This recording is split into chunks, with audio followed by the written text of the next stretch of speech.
What I don't understand is how do people live for decades on end, 60, 70 years, not knowing how much their life is going to cost after they stop working?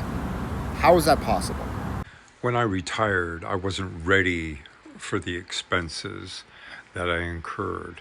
And they weren't expenses that you actually incur. I was just trying to live the same lifestyle as when I wasn't retired and working every day. My wife and I both were working. We had good incomes, and you live to that income. At least I did. I later learned that you're supposed to save a chunk of money and then live to that income. You do not want to be in this position. Start studying money now. Sooner or later, you're going to need it. Everyone who says, I want the money now, not later when I'm old, guess what? They're old now, and they're still alive. What I don't understand is how do people live for decades on end, 60, 70 years, not knowing how much their life is going to cost after they stop working? How is that possible? If you can add and subtract, which you learn in elementary school, you should know how much you spend every month. And if you know how much you spend every month, your parents and teachers should have also taught you how large an investment portfolio you need in order to generate that type of income. You spend $10,000 a month, that's $120,000 a year.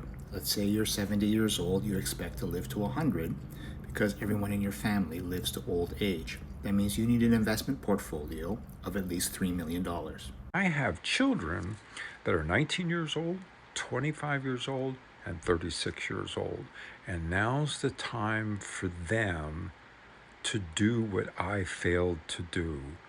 What your parents should have taught you is that saving for retirement starts in your 20s, not 30, definitely not 50. Learn the lessons about money that your parents and teachers didn't know, so they couldn't teach you.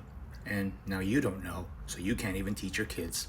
Download my free newsletter linked off the bio. Good luck. Take care. Months goes by, a year goes by, and you look at your money start to shrink without it standing still or getting better. And the bills keep coming in. So we did a little projection into the future and discovered we were going to run out of money in about 5 to 6, 7 years if we kept going the way we were going. We'd sit in a cold house in the wintertime. We would sit in a hot house in the summertime to save money. I was running around turning off lights like my grandmother used to do.